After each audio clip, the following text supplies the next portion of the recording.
네, 좀 많은 것들이 다 새로워졌죠. 오늘 특별한 장소가 일단 새로워지니까 저도 좀 이상하네요. 좀 이상하고 예배 시간이 바뀌었죠. 오늘 하루가 너무 길었습니다. 3시 반. 좋은 점도 있는 것 같아요. 딴짓 안 하고 하루가 다 지나가는. 예배를 앞두고 있는데 뭐 다른 걸 할 수가 없잖아요. 마음을 정결하게 하고 끝까지 지켜야 되니까. 여러분 어떠셨는지 모르겠습니다. 그 다음에 또 앞으로 석 달 동안 세대 통합 예배를 드린다고 하는데, 사실 저희가 전에도 몇 번 드렸지만 우리 어린아이들한테 쉽게 전달돼야 되는데 메시지가, 근데 오늘도 주제가 어렵거든요. 그래서 걱정입니다. 잘 할 수 있을지 앞으로. 그렇죠? 아이들한테 또 같이 전달될 수 있는 메시지를 할 수 있을지. 그리고 또 새로워진 것은 연합 예배이죠. 우리 낮은 마음교회 우리 문흥수 목사님과 이승희 사모님 잠깐 일어나시면은 저희가 너무나 환영하고 감사드립니다. 감사드리겠습니다.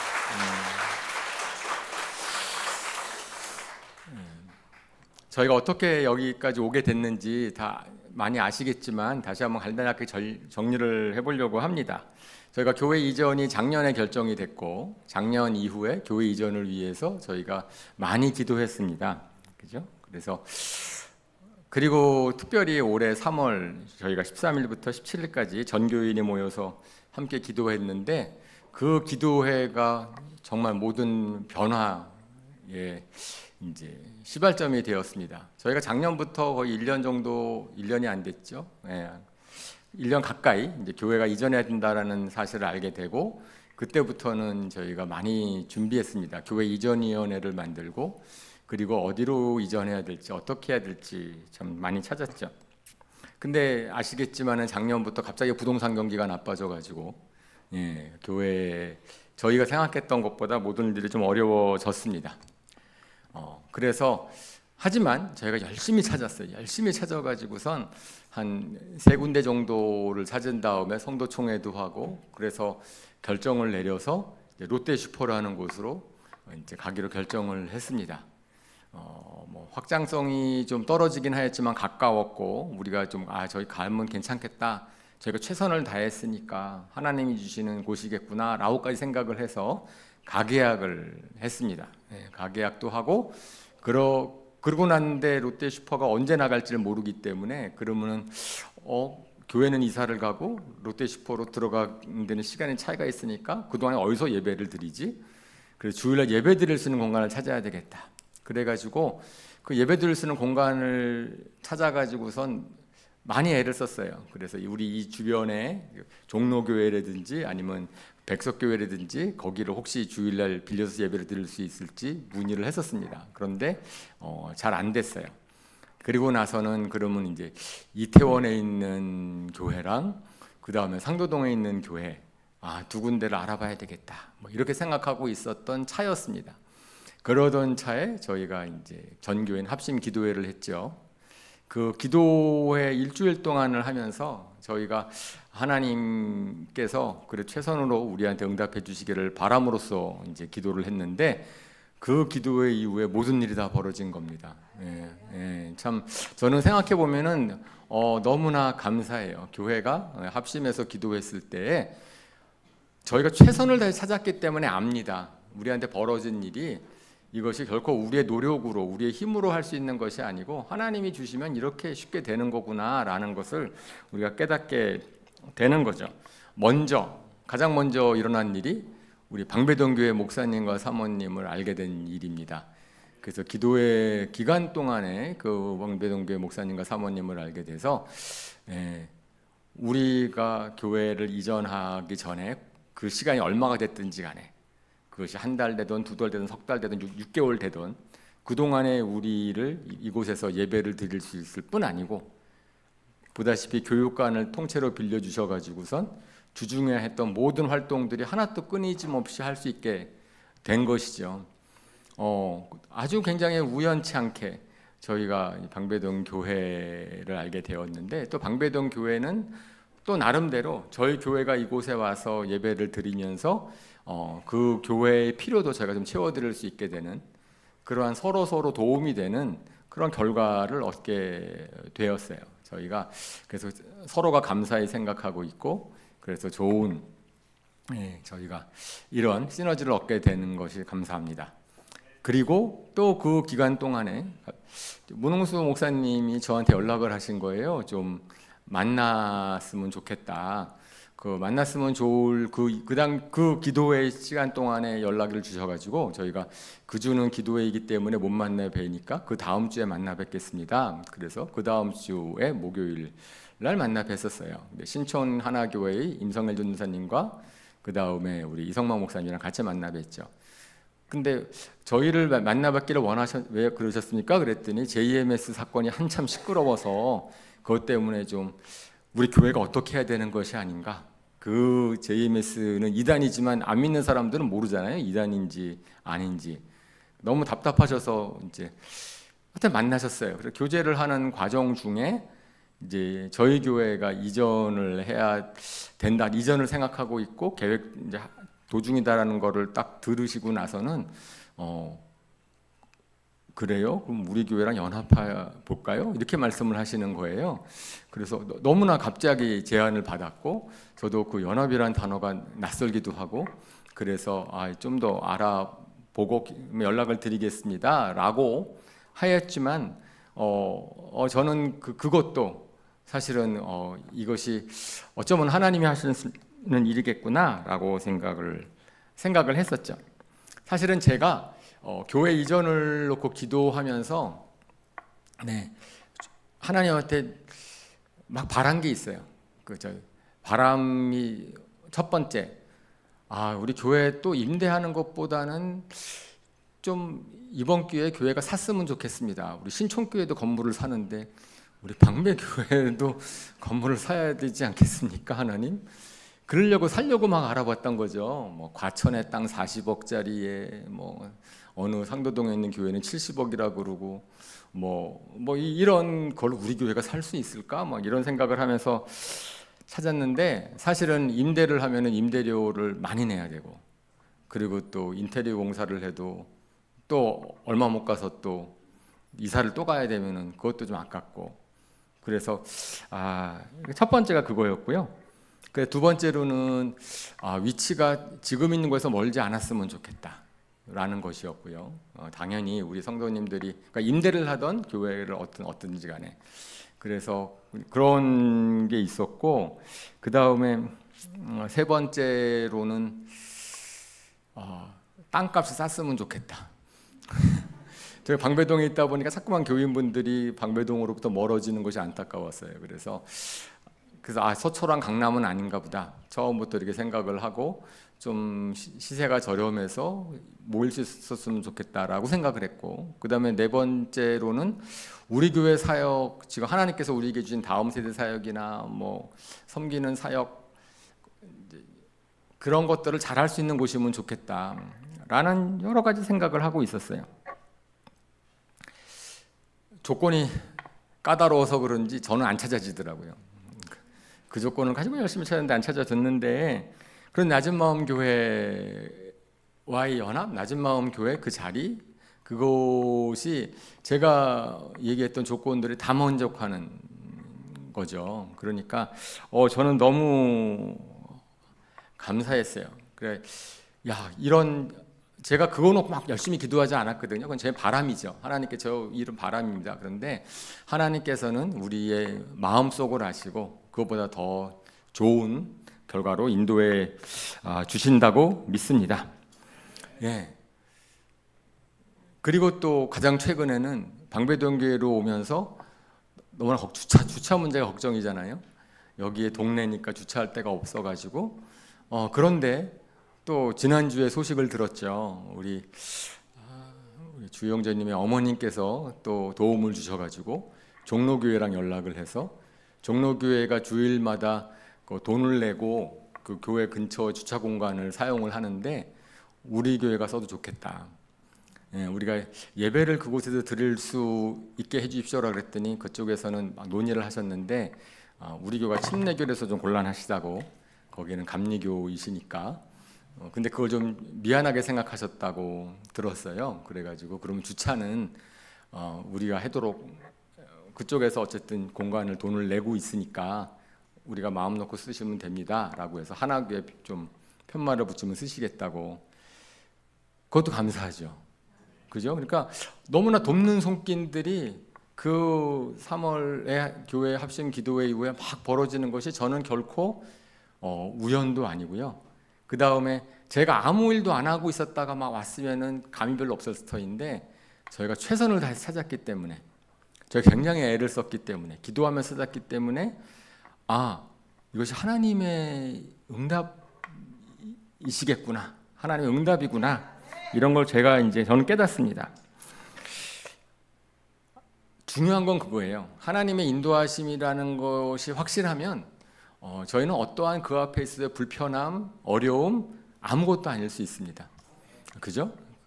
하나님의 인도하심이라면, 근데 이스라엘 백성들은 실패했죠. 그러니까 광야 생활하는 것에 실패했어요. 왜냐하면 자꾸만 이집트 생각을 하고 불편하거든요. 그런데 그것이 하나님의 마음을 기쁘게 안 해드렸죠. 근데 저희는 다를 겁니다. 아멘. 그렇지 않으세요?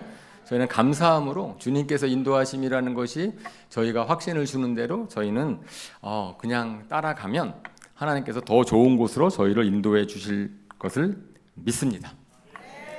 저는 깨달은 거예요. 저는 저뿐 아니고 우리 모든 성도님들 깨달았다고 저는 믿습니다. 하나님이 하시면 쉬워요. 우리가 하면 어려운데 하나님이 하시면은 놀라운 일이죠. 하나님이 하시는 일은 나중에 돌이켜보면 항상 참 신비롭습니다. 어떻게 그렇게 하실 수가 있었지? 그래서 오늘 설교 제목이 하나님의 비밀계획 연합이라고 하는 주제인데 서론이 좀 길었어요. 제가 사정을 좀 설명을 드리려고. 자, 우리 본문 에베소서 3장 3절부터 11절까지를 교독하겠습니다. 하나님께서는 나에게 그 비밀을 계시로 알려주셨습니다. 그것은 내가 이미 간략하게 적은 바와 같습니다. 여러분 이것을 읽어보면 내가 그리스도의 비밀을 어떻게 이해하고 있는지를 알게 될 것입니다. 지나간 다른 세대에서는 하나님께서 그 비밀을 사람의 아들들에게 알려주지 아니하셨는데 지금은 그분의 거룩한 사도들과 예언자들에게 성령으로 계시하여 주셨습니다. 그 비밀의 내용인즉 일반 사람들이 복음을 통하여 그리스도 예수 안에서 유대 사람들과 공동 상속자가 되고 함께 한 몸이 되고 약속을 함께 가지는 자가 되는 것입니다. 나는 이 복음을 섬기는 일꾼이 되었습니다. 내가 이렇게 된 것은 하나님께서 그분의 능력이 작용하는 대로 나에게 주신 그분의 은혜의 선물을 따른 것입니다. 하나님께서는 모든 성도 가운데서 지극히 작은 자보다 더 작은 나에게 이 은혜를 주셔서 그리스도의 헤아릴 수 없는 부요함을 이방 사람들에게 전하게 하시고 만물을 창조하신 하나님 안에 영원전부터 감추어져 있는 비밀의 계획이 무엇인지를 모두에게 밝히게 하셨습니다. 이제 교회를 통하여 하늘에 있는 통치자들과 권세자들에게 하나님의 갖가지 지혜를 알리시려는 것. 같이 읽겠습니다. 이 일은 하나님께서 우리 주 그리스도 예수 안에서 성취하신 영원한 뜻을 따르는 것입니다. 아멘. 제가 빨간색으로 저기 표시해 놓은 것들이 비밀인데 본문에 굉장히 여러 번 등장을 하죠. 이거 하나님의 비밀이라는 것은 이제 미스테리온이라고 원래 헬라말로 되어 있는데 만세전부터 감추어져 왔었던 것이다, 사람들에게 알려지지 않았던 것이다 라는 뜻을 갖고 있어요.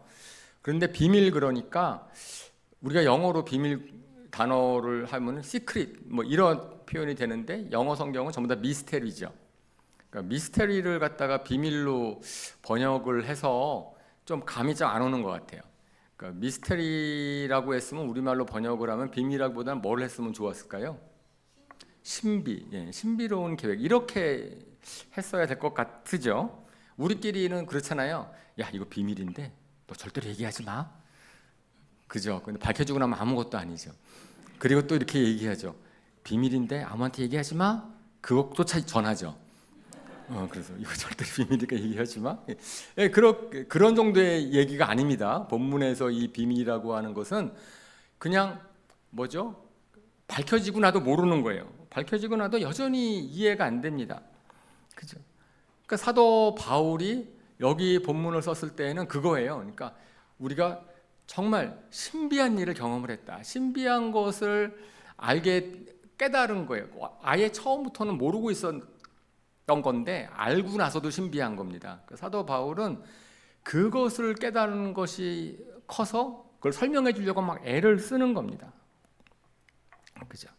그러면서 오늘 본문에서 비밀 그랬을 때 이제 처음에 그 비밀을 수식하는 게 그리스도의 비밀이라 그랬어요. 그 비밀이라는 게 뭘까? 도대체 하나님의 신비로운 게 뭔가 그랬더니 예수님 그 자체가 신비로운 분이다 라고 얘기를 하죠. 사도 바울이 깨달은 게 예수님을 깨달은 거예요. 예수님이 정말 어떠한 분이신가를 깨달은 것을 골로새서 1장 또 26절에서 27절에 이렇게 말씀을 합니다. 같이 읽어볼까요? 짧으니까 시작.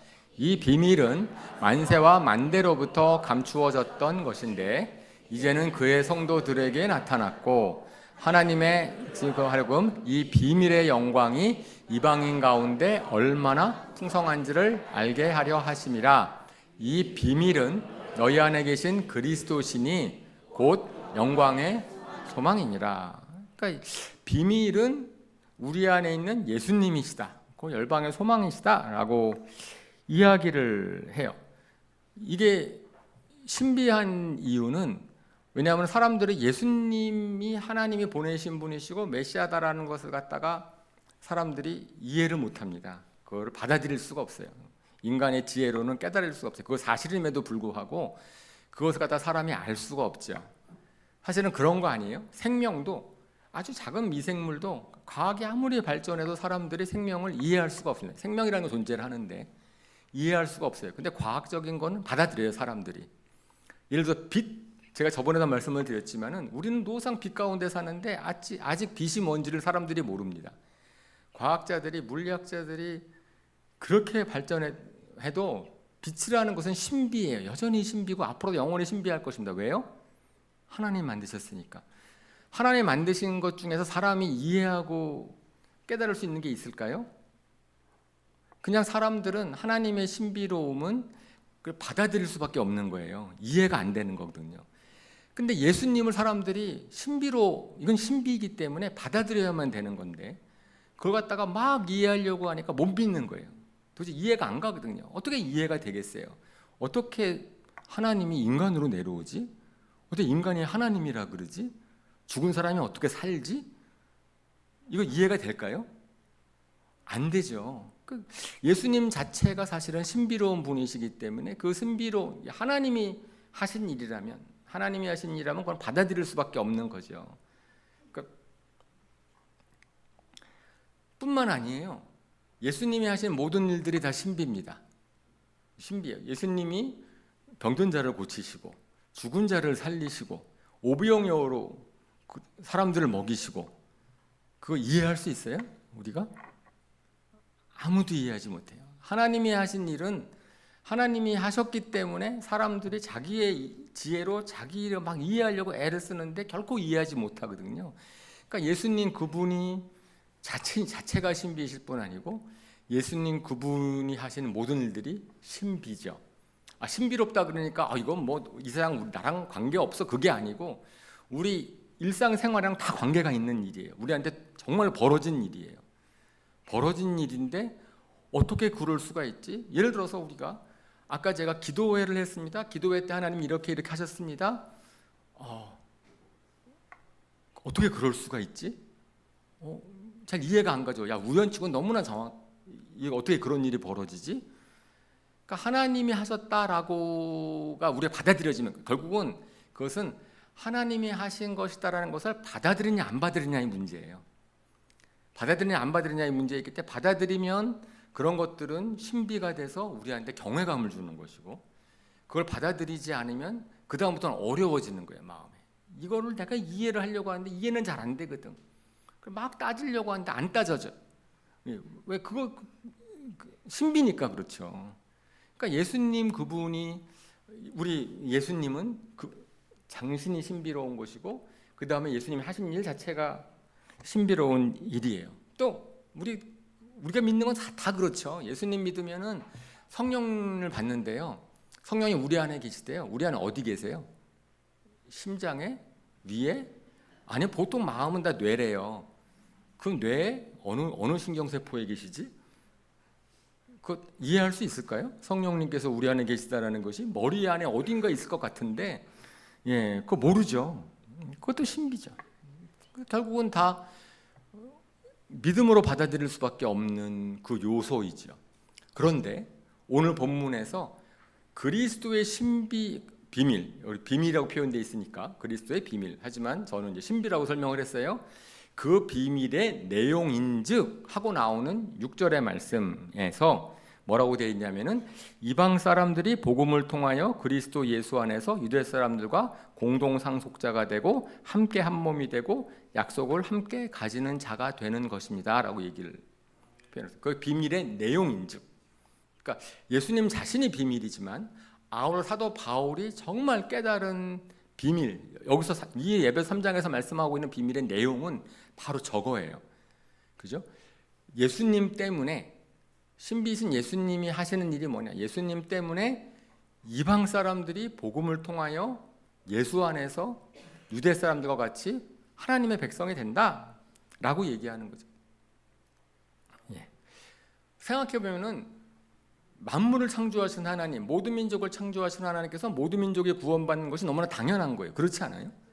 누구는 하고 누구는 안 하고 그러면 또 너무 하나님 안답잖아요.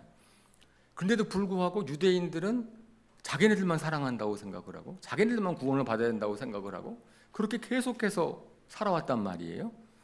예수님이 오셔가지고 자기네들은 죄인이라면 다 벌 받아야 되고 죽어야 된다고 생각하는데 예수님이 오셔서 아니라는 거예요.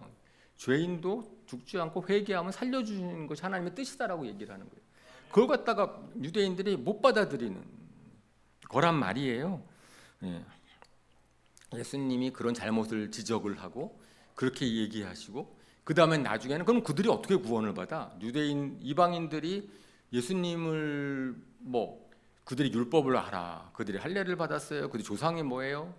근거가 없는 건데 예수님으로 말미암아서 예수님의 십자가의 대속을 믿기만 하면 그러면 하나님이 구원하기로 작정을 하셨다라고 하는 것 자체가 그것도 신비인 거죠. 비밀인 거죠. 그것이 예수님으로 말미암아서 하나님께서 정하신 것이다. 근데 더더욱이 자기의 너무나 율법을 잘 지키고 자기는 정말 유대 정신에 투철했던 사도 바울이 예수님을 딱 믿었더니 하나님께서 이방인으로 가라는 거예요. 그죠? 우리 사도 바울이 회심할 때 하나님께서 사도 바울에 나타나셔서 내가 너를 이방인의 사도로 세운다. 이방인으로 가라. 얼마나 황당했을까요? 사도 바울이. 자기가 그걸 만나서 사명을 받았는데 그걸 해석해야 될 거 아니에요. 이해를 해야 될 텐데 그러니까 사도 바울에게 있어서는 그냥 그것이 이 신비 하나님의 이게 비밀 원하시는 것이 이거 구원을 갖다 깨닫는 거죠. 단순히 이방인만 구원받는다는 게 신비가 아니고요. 오늘 저 6절에서 얘기하는 것처럼 유대인과 이방인들이 서로 원수였는데 원수였던 사람들이 하나가 된다는 거예요. 함께 공동 상속자 되고 한 몸이 되고 같이 된다라고 이야기를 하는 거죠. 저것이 너무 신비로워서 사도 바울은 저 얘기를 하기 전에 에베소 2장에서 이렇게 말씀을 합니다. 에베소 2장 14절에서 16절 말씀 교독할게요. 그리스도는 우리의 평화이십니다. 그리스도께서는 유대 사람과 이방 사람이 양쪽으로 갈라져 있는 것을 하나로 만드신 분이십니다. 그분은 유대 사람과 이방 사람 사이를 가르는 담을 자기 몸으로 허무셔서 원수된 것을 없애시고 계명의 율법을 폐하셨습니다. 이 둘을 자기 안에서 하나의 세 사람으로 만들어서 평화를 같이 읽겠습니다.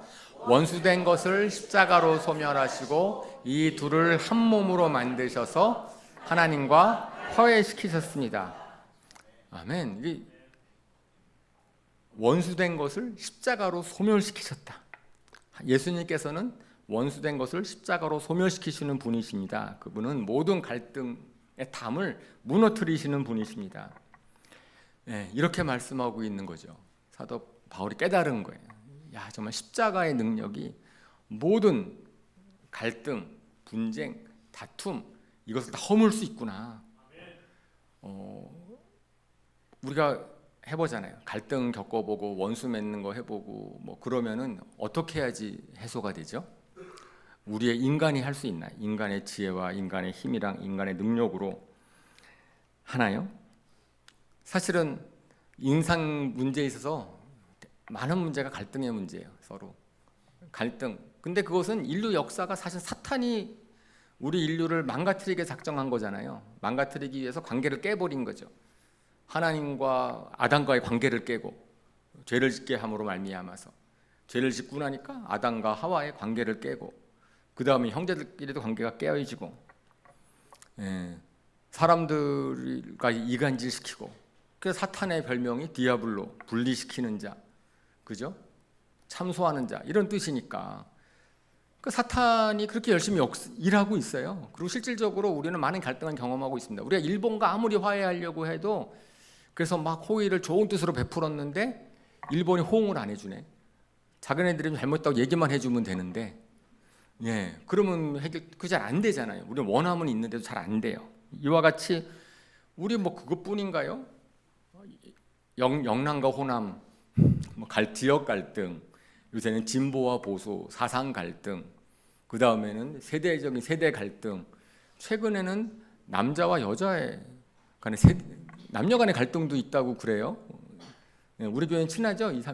형제와 자매들. 그래야지 왜 그거 왜 갈등을 만들지? 그러더니 최근에는 직업 간의 갈등, 의사와 간호사, 뭐 예를 들어서 아니 도대체 막 누군가 일부러 갈등을 조장하는 것 같고 막 그러는 것 같아요. 우리 배후에 성경에서는 갈등의 배후에 사탄의 역사가 있다. 인간을 파괴시키는 사탄의 역사가 있다라고 얘기를 하는 거죠.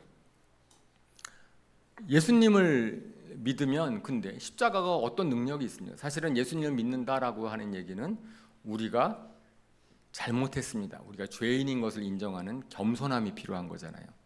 갈등은 자기가 절대로 양보 안 하고 자기 잘못을 인정하지 않거든요. 그거 하는 순간에서 자기가 손해본다고 생각하니까. 근데 예수님 믿는 사람들은 예수님 믿을 때 우리가 다 잘못했습니다라는 것을 고백하고 솔직해지고 하나님 앞에서 그런 거니까 좀 우리 논리적으로 생각하면은 맞아. 예수님이 십자가를 믿는 사람들, 예수님을 믿는 사람들끼리는 갈등이 해결될 수 있어. 왜냐하면은 우리가 스스로의 잘못을 인정할 수 있는 용기가 있으니까, 정직해지니까. 그다음에 두 번째로는 실질적으로 예수님이 보여준 희생, 자기가 희생함으로 남을 섬기는 거거든요. 손해 안 보려고 자기가 갈등을 계속하는 건 이제 유지시키는 건데, 그런데 먼저 이제 희생하는 예수님의 본을 따르려는 마음을 주시니까.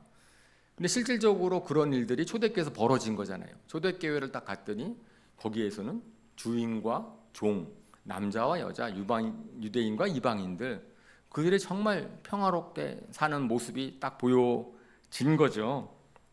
그래서 실질적으로 예수님의 신비, 그 예수님 자체가 신비이지만 하나님께서 정말 원하시는 신비의 내용은 뭐냐니까 사탄이 나눠놓은 모든 관계성을 예수님으로 말미암아서 하나님께서 회복시키신다, 연합시키신다. 그 방법, 그것이 하나님의 계획이구나. 정말 그것을 사도 바울이 깨달은 거예요. 그런데 그것을 위해서 하나님이 쓰시는 공동체가 바로 교회다. 예수님이 이 땅에 계셨을 때는 예수님 그분이 하나님의 신비한 비밀 계획을 성취시키는 이루어 가시는 분이시지만 예수님께서 이제 부활 승천하시고 이 땅에 남기신 것이 바로 교회고 그 교회가 하나님의 비밀을 그대로 실현할 수 있도록 하나님께서 만드셨다. 그것이 오늘 본문에서 이제 말하는 9절 10절에 기록하신 말씀이죠. 만물을 창조하신 하나님 안에 영원 전부터 감추어져 있던 비밀의 계획이 무엇인지를 밝히게 하셨습니다. 그것은 이제 뭐를 통해서? 교회를 통해서 하늘에 있는 통치자들과 권세자들에게 하나님의 갖가지 지혜를 알리시려는 것입니다. 사실은 저 10절 말씀 때문에 제가 여기 있습니다. 제가 예수님 믿고 교회에 대한 소망이 생겼어요. 소망이라기보다는 사명감, 저것이 이제 저를 설명하는 구절이에요. 실제 10절이. 그래서 감동이 있는데, 제가 스파이 영화 좋아하거든요. 비밀 계획 그런 영화 좋아해요. 우리 집사람 별로 안 좋아하는데 저는 좋아해요. 스릴도 좀 지키고. 그런데 저기 하늘에 있는 통치자 권세자들은 천사도 의미하지만 사실은 저기는 악한 영들의 세력, 사탄과 악한 영들의 세력. 예수님에 대해서는 천사도 몰랐다라고 하는 건데, 어쨌든 하늘에 있는 모든 저기의 문맥상으로는 악한 권세자들에게 하나님의 계획이 무엇인지를 알려주시고자 하셨다. 그거를 교회를 통해서 라고 얘기를 하는 거죠. 그러면서 영원하신 뜻을 살폈다. 그러니까 하나님, 우리가 나중에 막 이런 질문해요. 하나님이 왜 아담과 하와의 선악과를 만드셔서 그들을 타락시키시고 뭐 하시고, 저는 잘 모르죠. 하나님 뜻인데 제가 어떻게 알겠어요. 신비로운 것인데, 그나마 제가 막 이해하려고 애써서 하는 바는, 하나님은 아셨다. 하나님은 만세전 창조하셨을 때부터 창조하시면 사탄이 아담과 하와를 유혹하고 분열하고 예수님이 오셔서 모든 것을 다 회복할 것이다 라는 것을 하나님께서는 이미 알고 계셨다라고 하는 영원한 뜻, 그거 자체가 신비지만 그런 거죠. 그러면서 교회를 통해서 악한 영에, 저는 막 사탄의 하는 일 보면 화가 나요. 사람들을 망하게 하는 거 보면 정말 화나지 않아요? 예수님 믿고 나서는 확 이기고 싶죠. 사탄의 세력을 이기고 싶지 않습니까? 영적인 세력. 예수님이 있었기 때문에, 예수님을 믿은 우리들은 사탄의 유혹에 넘어가지 않을 능력이 생겼습니다. 사실은 예수님을 몰랐기 때문에 아담은 사탄의 유혹을 이길 수가 없었어요. 너무나 나약한 인간. 하나님께서 예수님을 통해서 구원받은 우리로 하여금 사탄의 세력을 멸하고 하나님의 나라를 완성시킬 수 있는 그런 사명을 주셨다라고 저는 그렇게 이해를 했어요. 저는 왜 예수님을 영원 전부터 예비하셨을까? 왜 창조주신? 근데 그 사탄의 세력을 이기고 우리가 하나님을 사랑하는 것을 변함없이 할 수 있으려면 우리는 예수님의 은혜가 필요하다. 예수님의 능력이 필요하다고 저가 그걸 이해를 하고 났더니, 그 다음에 에베소 6장 12절, 에베소 6장 12절에 우리 잘 아는 말씀이에요. 읽어볼까요? 시작.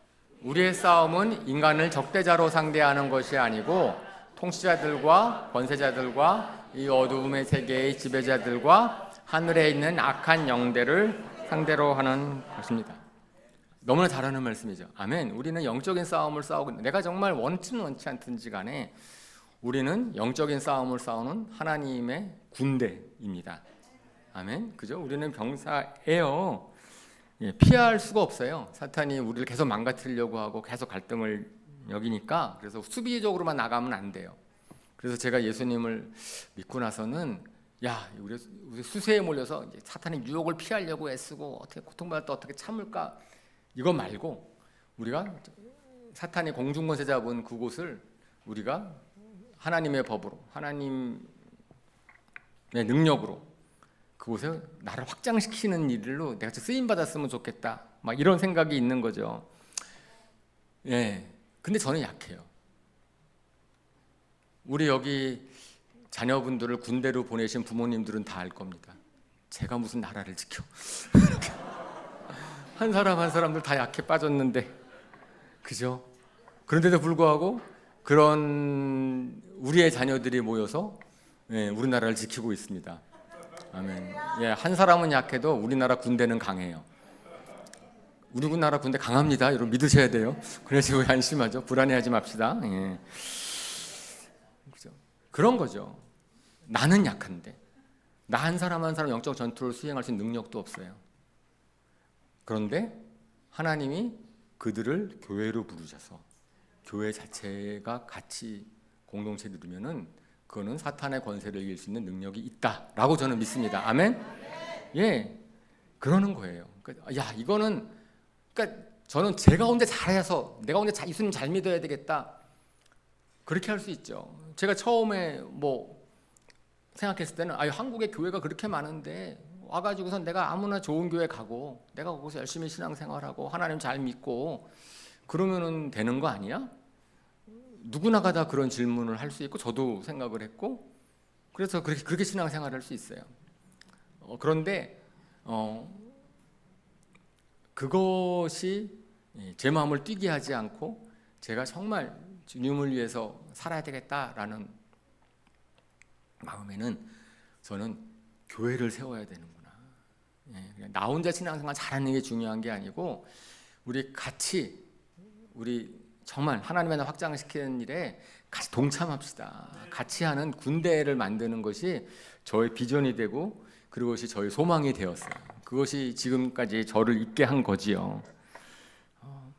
그러니까 그 사도 바울이 그렇게 본인이 고백하는 거예요. 그 6, 7절에 뭐라고 얘기하고 있냐면은 그 교회의 비밀을 깨닫고 나서 자기가 복음을 섬기는 은혜의 직분을 갖게 됐습니다. 그러면서 그것이 자기가 그 생활 때 너무 감동스러운 거예요. 제가 2주 전에 설교를 말씀을 전할 때도 그 얘기 말씀을 드렸는데 사도 바울이 그 교회를 비밀을 깨닫고 나니까 사도 바울도 평생 자기를 희생해서 뭘 하기 위해 교회를 세우기 위해서 그리고 뭐 그거 때문에 자기의 인생을 하나님한테 달려갈 길을 다 달렸다라고 얘기를 하는 거죠. 그래서 저는 저 혼자만 신앙생활 잘하고 나 혼자 예수님 믿고 나 혼자 복 받고 잘 살다가 천국에 가고 하나님의 마음이 그것이 아니라는 생각이 들었어요. 저한테 주시는 감동은 그래 내가 원하는 교회를 같이 만들어 가는데 쓰임 받았으면 좋겠다. 저는 제가 이 말씀을 드리는 이유는 아마 여러분도 한번 생각해 보셔서 그러한 동일한 마음, 동일한 꿈을 가지시기를 바랍니다. 왜냐하면 저는 여러분이 필요해요. 저 혼자 안 돼요. 저는 같이 할 수 있는, 그래서 같이 주님의 나라를 위해서 한 마음이 품을 수 있는 사람들, 같은 주님의 백성들이 필요하거든요. 아멘. 그래서 제가 그 비밀, 예수님 그분 자체가 신비이고 그 다음에 하나님의 계획, 연합, 예수님 안에서 연합되는 게 신비인데 문제는 교회한테 그 사명을 주셨어요. 그래서 교회는 하나님의 비밀인 그런 하나님의 비밀 계획인 연합을 위해서 같이 같이 힘을 합해야만 된 이루어나가야 될 목표가 있습니다. 그렇게 믿습니다. 저는 교회의 사명이기도 합니다. 어떤 면에서는 교회는 그래서 연합을 이루어내는 신비 그 자체이고 하나님의 신비가 이루어지는 곳일 뿐 아니고 그 일을 해야 되는 곳이다 라고 믿습니다. 그런데 문제는 그게 어려워요. 쉽지 않기 때문에 그 자체가 이제 영적인 전투인 거죠. 그래서 제가 보니까 연합이 세 단계로 이루어지는 것 같아요. 그것을 이루기 위해서는 첫 번째의 연합의 단계는 우리 자신과 하나님과의 연합입니다. 우리 자신이 하나님과 연합되지 않으면 교회가 연합될 수 없어요. 그냥 우리 아까 뭐 주호 형제도 간증했고 다 했지만은 교회 나온다고 그냥 하나님의 비밀 계획에 동참하는 것도 아니고 연합이 이루어지는 것이 아니죠. 그러니까 우리가 하나님과 연합되는 것이 필요합니다. 한 분 한 분들이 하나님과 연합됐으면 좋겠어요. 왜냐하면 갈등의 시작이 하나님과 아담과의 관계의 분리거든요. 개인의 분리부터 갈등이 시작됐기 때문에 회복도 거기서 이루어져야 되는 거죠. 한 분 한 분들이 하나님과 연합돼야 됩니다. 그래서 우리가 침례식을 그때 했을 때에도 침례의 의미를 뭐라 그랬어요? 우리 예수님과 연합하는 거다 그랬죠. 예수님의 죽으심에 연합해가지고 우리가 갈등의 원천이 되는 옛사람, 내 욕심대로 살고 싶어지고 내 마음대로 살고 싶어지고 하는 옛사람은 십자가에 못 박고 죽었습니다. 그리고 이제 나는 예수님과 같이 부활해서 새 생명 갖고 사는 것입니다 라고 하는 것이 나의 입술의 고백이 돼야 되는 거죠. 그렇잖아요. 그래서 고린도 후서 5장 17절에서 19, 저것도 뭐 제가 좋아하는 말씀이니까 여러 차례 말씀을 드렸는데 누구든지 그리스도 안에 있으면 그는 새로운 피조물입니다. 옛것은 지나갔습니다. 보십시오. 새 것이 되었습니다. 예. 그래서 이 모든 것은 하나님에게서 났습니다. 하나님께서는 그리스도를 내세우셔서 우리를 자기와 화해하게 하시고, 우리가 먼저 하나님과 화해하게 하시고 우리의 화해 직분을 맡겨 주셨습니다. 예. 그렇게 말씀을 하고 계십니다. 그래서 저희가 우리 교회가 애를 쓰고 있어요. 우리가 정말 한 분 한 분들이 하나님과 친밀해지고 연합해지기를 위해서 우리 성경 말씀 가르치고 있고, 우리가 매일매일 경건의 시간 합시다라고 계속 얘기를 하고 있고요. 여러분들 아까 제가 말씀드렸죠. 우리 자녀들 군대에 딱 들어가면, 군대에 딱 들어가서 제일 먼저 뭐 하죠? 훈련 받아요. 훈련. 생활 패턴을 바꾸는 훈련을 받습니다. 마찬가지로 우리가 하나님과 연합해지면은 제일 먼저 생활 패턴이 바뀌어야 될 것 같아요. 하루를 시작할 때도 먼저 하나님과 연합함으로, 하나님과 만나는 거로 시작을 하고, 정말 내가 예수님과 같이 살고 있구나, 예수님이 나와 함께 하고 있고, 그죠? 우리 간증한 내용 가운데서 너무 감사했어요. 예수님이 나와 함께하고 내가 하나님과 함께하고 있다는 것을 갖다가 느끼며 산다. 계속 그렇게 하십시오. 예, 그렇게 하시기를 바래요. 예, 그렇고, 근데 그게 돼야 그 다음에 실질적인 성도 간의 연합이 일어나거든요. 두 번째 단계는 당연히 교회 안에서의 성도 간의 연합입니다. 예, 세상의 공동체랑 교회 공동체랑 다른 점은, 세상 공동체는 내가 소속되고 안 되고 내가 누구랑 교제하고 안 하고를 내가 선택을 하지만, 교회는 그렇지 않거든요. 내가 마음에 안 드는 사람, 나랑 안 맞는 사람도 다 교회에 들어오는데, 그런 분들이랑 연합해야 되거든요. 생각해 보세요. 유대인과 이방인들이 만났어. 바로 엊그제까지는 그냥 막 서로 짐승 같, 사람처럼 취급도 안 하고 막 이래, 서로 다 알아. 그죠? 때로는 그 이전에 그 사람 때문에 박해를 받았을 수도 있어요. 사도 바울을 용납하기가 쉬웠을까요? 얼마 전까지만 해도 자기 친구들, 자기 친척들을 막 잡아 가두고 그랬던 사람인데 어느 순간 예수님 믿었다고 교회에 들어왔어. 예, 환영할 수 있을까요? 심정적으로 돼요? 내 친구, 내 아는 사람, 소위 그런 사람들을 감옥에 잡았던 사람 예수님 믿었대. 예수님 믿었다고 교회에 들어왔어요. 그런데 그 사람을 갖다가 막 환영하고 이렇게 할 수 있냐 이거죠. 우리가 그러니까 연합이라고 하는 것은 단어만큼 간단하지 않습니다. 단어만 간단하지 않고 우리한테는 너무나 많은 스토리들이 있어요. 과거에 저 사람과 연합하기 싫어하는 마음, 안 해도 괜찮은 마땅한 이유들이 너무나 많이 있어요. 그런데 거기에서 연합이 일어나야 되는 거거든요. 하나님께서.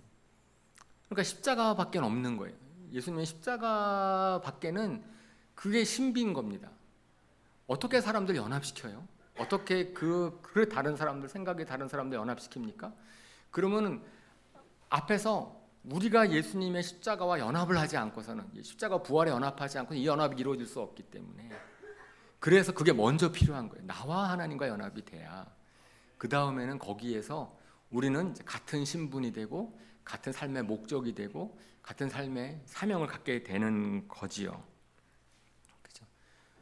너무나 다른데, 우리가 세상적으로 볼 때 너무나 다른데 우리가 교회에서 이렇게 하나로 연합할 수 있었던 이유는 우리한테 동일한 소망이 있는 거죠. 그러니까 제가 이렇게 제 비전을 왜 제 말씀을 왜 드렸어요? 예, 같이 연합하자고. 저랑 같이 마음이 탁 됐으면 좋겠어가지고. 근데 연합이 되고 나면 실질적으로는 저희가 정말 성경을 읽으면 읽을수록 깨닫게 되는 것은, 야, 하나님은 우리 모두가 잘 되는 걸 원하는 거구나. 그래서 서로 도우라고 하는 거구나. 우리 가운데 어려운 사람 없도록 하라는 거구나. 구약에 보면은 고아와 나그네 돌보라 그러죠. 구체적으로 이렇게 얘기합니다. 너희 가운데 가난한 사람이 한 명도 없게 해라. 그리고 서로 필요를 채워줘라 라고 얘기를 하고, 그 말씀을 그대로 받아들인 초대교회는 그렇게 하려고 애를 썼던 거예요. 실천했던 거죠. 그러면 저는 너무나 감사해요. 우리 교회에 그런 일들이 많이 일어납니다. 우리 교회에 서로 잘 많이 도우셔가지고선 그런 연합의 유익을 경험하는 분들이 많이 계시고요. 도움을 받는 분도 좋지만 사실 돕는 분도 좋아요. 우리 인생에 있어서 뭐가 가장 의미 있고 가치 있어요? 그죠? 뭐 돈을 열심히 쌓아놓고 있다가 확 죽어버리면 그게 가치 있나요? 뭐해 그거? 정말 가치 없잖아요. 그죠? 내가 있을 때, 베풀 수 있을 때, 남을 도울 수 있을 때 돕는 거죠. 나중에 뭐 언제 도우려고 무슨 계획을 세우시고 그러세요? 지금 도울 때 돕는 거고, 지금 희생할 때 희생하는 거고, 지금 시간 때 뭐 이런 건데, 저는 아마 우리 교회의 많은 분들이 그런 연합의 복을 누리고 있다고 믿습니다. 맞죠? 아멘. 예, 그래요. 그 다음에는 뭐 항상 교회 얘기하면 나오는 에베소 4장 16절 말씀, 이거 같이 읽어봅시다. 시작. 온몸은 머리이신 그리스도께 속해 있으며 몸에 갖추어져 있는 각 마디를 통하여 연결되고 결합됩니다. 각 지체가 그 맡은 분량대로 활동함을 따라 몸이 자라나며 사랑 안에서 몸이 건설됩니다. 예, 저걸 계속 우리가 그대로 상상해 보면 알죠. 예수님이 머리이시고 각 지체대로 우리는 각자 활동하고 있고, 그래서 저도 한 지체고, 그리고 저도 주님의 말씀에 따라서 열심히 제가 할 수 있는 걸 하고 있는 거고, 또 우리 교회 많은 분들이 그렇게 막 하고 계시고, 저는 그것이 너무나 감사드려요.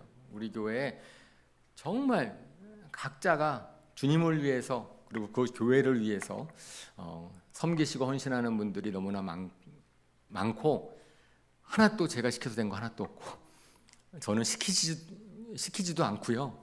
예. 제가 뭘 하라고 하는 순간에 그러면 혹시 우리 그렇잖아요. 보통 뭐 나는 하려고 딱 마음 먹고 있는데 누가 하라 그러면 괜히 하기 싫어지잖아. 혹시 그럴까 봐. 우리 마음 가운데 그런 거 있죠. 내가 막 주님을 하려고 했는데 너 해. 그렇게 되면은 갑자기 하기 싫어.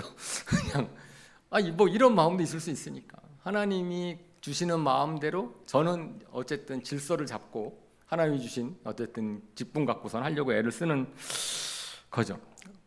저는 그래서 감동이 많아요. 이렇게 어떤 성도님들이 교회를 위해서 주님을 위해서 어떤 일을 하셨습니다라는 소식을 듣거든요. 그러면 전 너무 감사해요. 예. 왜? 제가 바라는 게 그거니까. 제가 바라는 것이 우리 성도님들 한 분 한 분들이 정말 주님을 위해서, 교회를 위해서 뭔가를 하시면, 그러면 이 모든 것들을 지휘하시는 분은 누구세요? 예수님이시죠. 예, 교회의 머리는 예수님이시고 예수님이 하시는 거니까 그렇습니다. 교회가 언제 성장을 하나, 언제 부흥을 하나, 교회사를 보면은 로마의 핍박 아래 있었을 때, 교회가 제일 성장을 해서, 그래서 3세기 만에 이제 로마 전체가 더 이상 교회를 박해할 수가 없는 상황이 된 거거든요. 그때 어떻게 됐어요? 어떤 일이 벌어졌길래? 포교도 못하고, 그죠? 그런데 오히려 교회는 성장했어요. 오히려 그때 교회의 진면목이 나온 거죠. 교회가 사람들 거룩성과 그 다음에 사랑의 공동체를 이루는 것을 보고선 사람들이 그거를 보고 교회로 들어온 거예요. 그죠? 막 복음을 마음 놓고 전하고 있고 막 그랬을 때 교회가 성장하지 않습니다. 실질적으로의 연합, 실질적으로 살아내는 것, 그럴 때 사람들이 거기에 감동을 받고 하나님이 그때 사람들을 보내주시는 것 같아요. 저는 그래서 그러한 연합이 우리 가운데 계속해서 일어났으면 좋겠는데, 특별히 우리가 또 2년 전부터는 하나님께서 세대 간의 연합, 그래서 이제는 우리 교회의 미래의 주역, 미래이자 현재는 우리의 청대부부터 그 밑에 조이스쿨이다. 그래서 모든 저희가 계획 그러 갔다가 이제 그쪽 중심으로 가고 있잖아요. 우리 이제 드디어 우리 어린이 여러분, 여러분들을 우리 청대부 여러분 아시죠? 우리 어른분들이 여러분을 얼마나 사랑하는지, 여러분을 위해서 얼마나 희생하는지. 요번에 인테리어 공사하고 그쪽 가서도 우리가 여러분들 다음 세대, 젊은 세대들이 어떻게 하면은 더 잘 교회를 쓰고 활용할 수 있을까 갖고선 많이 고민하고 있고요. 많이 계획을 세우고 있고, 그리고 우리의 어른 세대들이 엄청나게 희생을 할 겁니다. 재정적으로 다음 세대를 위해서. 그러니까 여러분들이 주역이 되셔야 돼요. 여러분들이 이제 하나님이 하시는 그런 비밀 계획, 통치자들에게, 하늘의 권세 잡은 자들에게 하나님의 지혜를 알리는 그러한 주역이 되시기를 주님의 이름으로 축원합니다. 요한복음 좀 길어지고 있는데 죄송합니다. 요한복음 14장 12절 13절 같이 읽어볼까요? 시작. 내가 진정으로 너에게 말한다. 나를 믿는 사람은 내가 하는 일을 그도 할 것이요 그보다 더 큰 일도 할 것이다. 그것은 내가 아버지께로 가기 때문이다. 너희가 내 이름으로 구하는 것은 내가 무엇이든지 다 이루어 주겠다. 이것은 아들로 말미암아 아버지께서 영광을 받으시게 하려는 것이다. 아멘. 우리가 교회는 엄청난 일을 할 수 있다고 믿습니다. 예수님이 하시던 일, 그거를 우리 교회가 더 많은 사람들한테 복음을 전하고 더 많은 하나님의 나라를 완성시키는 일로 우리 교회가 쓰임 받을 수 있다고 믿습니다. 두 번째 단계고 마지막 세 번째 단계는 짧게 할게요. 그것은 우리 교회를 넘어서 교회 간의 연합. 꿈을 하나님께 저한테 주셨어요. 사실은 제가 신촌교회 가면서 그걸 경험을 했습니다. 신촌교회 사역을 할 때 저는 방배교회에서 왔죠. 임성윤 주사님은 신촌교회에 계셨죠. 이성만 목사님은 수원교회 창립 멤버신데 신촌교회로 모였죠. 그러니까 여기가 우리 하나교회 연합체네. 그래가지고 그 다음부터는 저희가 새 교회를 연결하고 연락하고 뭐 연합하는 일들을 갖다가 많이 좀 했어요. 저희가 선교는 연합하고 있었지만 선교위에 구체적으로 연합하는 활동들이 좀 지지부진했거든요. 여러 가지 좀 이유가 있는데 잘 말씀을 드릴 수는 없지만 어쨌든 연합이 교회 간의 연합은 더더욱 쉽지 않죠. 교회 안에서도 연합이 힘든데 교회 간의 연합이 어떻게 쉽겠습니까? 그런데 하나님께서 저를 신촌교회에서 방배교회로 돌아오게 하시면서 제가 처음에 한 설교를 혹시 기억하시는 분은 모르겠지만 제가 처음 설교 때 그 말씀을 드렸어요. 하나님께서 저를 방배교회로 돌아오게 하실 때에는 하나님께서는 교회 간의 연합에 대한 꿈을 주십니다. 저는 그것이 하나 교회 간에만이라고 생각을 했었어요. 사실은 왜냐하면 전체 교회까지 우리 당 준비도 안 돼 있고 하나 교회가 정말 할 수 있는 것이 많겠다. 그러면서 저한테 다음 세대 아니면 실버 미니스트리, 그러니까 선교 말고 또 뭔가를 갖다가 교회가 연합하면 할 수 있으면 좋겠다라고 이야기를 하는 거였죠. 그러다가 이제 저희가 3년이 다 돼가고 있는데 2년 이제 돼가고 있을 때 그동안은 교회 내 연합에 대해서 정말 집중을 했었는데 이제 우리 성국사님이 기도 때도 말씀을 하셨지만은 이제 세대를 바꿔서 다음 세대 사역자가 세워지고 나면은 그러면 하나님이 저에게 주신 꿈이니까 아마 하나님께서 저에게 또 항상 그러시더라고요. 소원을 주시면 하나님이 이루어 가시더라고요. 좀 기대를 하게 되는데 지난번에 이수영 목사님 오셨잖아요. 이수영 목사님 말씀 전해주셨는데 저랑 또 친교를 나누는데 이수영 목사님이 저한테 계속 강조하신 게 그거예요. 정말 자기가 아무리 초대교회 역사도 저한테 설명해 주셨고 그 다음에 자기가 아무리 기도해봐도 지금은 교회 간의 연합이 필요한 때다. 교회 간의 연합을 했으면 좋겠다라고 저는 공감을 했죠. 당연히. 이제 그러고 있었던 차입니다. 그러기 때문에 저는 아까 맨 초반에 말씀을 드렸던 방배교회와의 연합 이런 호의 베풀어 주는 것, 종래교회에서 도움을 주는 것뿐 아니고 우리 낮은 마음 교회 목사님이 연합 얘기하셨던 것들이 하나도 우연이 아닌 거예요. 저는 기대가 하나님께서 어떻게 하실지. 근데 그것은 억지로 안 돼. 우리가 경험해 보지만 하나님의 일은 하나님이 하십니다. 우리는 그냥 주어진 일에 기대가를 가지고 하나님이 하시는 걸 최선을 다하면 돼요. 그러면 그 가운데서 하나님께서 이루어 가실 거라고 믿습니다. 저는 그래서 낮은 마음 교회의 저 무목사님한테는 안 여쭤봤지만 저는 그렇게 계속 생각을 하고 있어요. 그러니까 이것은 하나님이 하시는 것이라면 그 연합이 어떠한 모습으로 어떻게 펼쳐질지에 대해서는 저는 지금 정할 수가 없어요. 지금 제가 규정하고 있는 것도 없고 그래서 저한테 물어보시는 분이 계세요. 낮은 마음 교회와 연합이 어떻게 되는 거예요? 잘 몰라요. 그냥 이제 예배부터 시작을 합니다. 장소 공부하는 것부터 시작을 합니다. 거기서 끝날지 어떻게 될지 뭐 제가 그걸 규정할 필요가 없어요. 그잖아요. 하나님께서 하시는 일이라면 하나님께서 아름답게 하실 거예요. 그 가운데서 어떤 일이 벌어질지 모르니까 그렇습니다.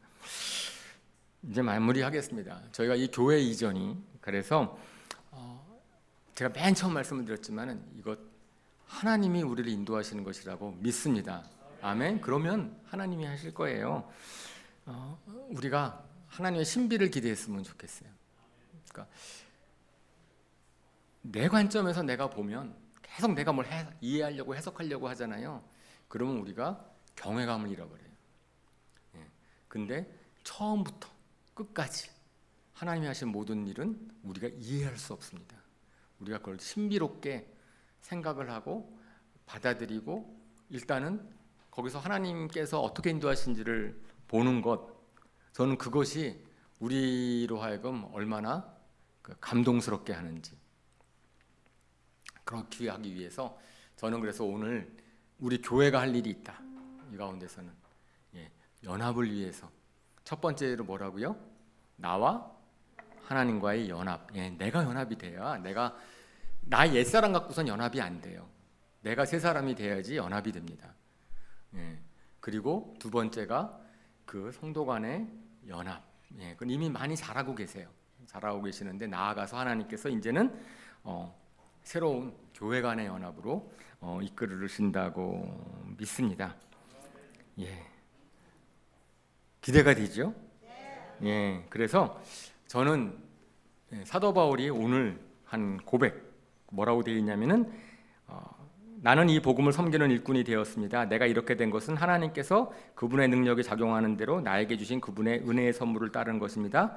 하나님께서 모든 성도 가운데서 지극히 작은 자보다 더 작은 나에게 이 은혜를 주신 것은 그리스도의 헤아릴 수 없는 부요함을 이방 사람들에게 전하기 위해서. 우리가 거기에 동참하는 것, 그것이 우리가 하나님의 은혜를 더더욱 깨닫고 그 다음에 그 가운데 우리가 주님의 영광을 돌리는 부르심을 따라가는 것입니다. 그러한 축복을 누리는 저와 여러분 되시기를 주님의 이름으로 축원합니다. 아멘. 이 시간 눈을 감고 우리 이 시간에 하나님 앞에 기도합시다. 하나님 앞에 헌신합시다. 하나님이 우리에게 주신 것이 있다면은 그것을 갖고 붙잡고 기도합시다.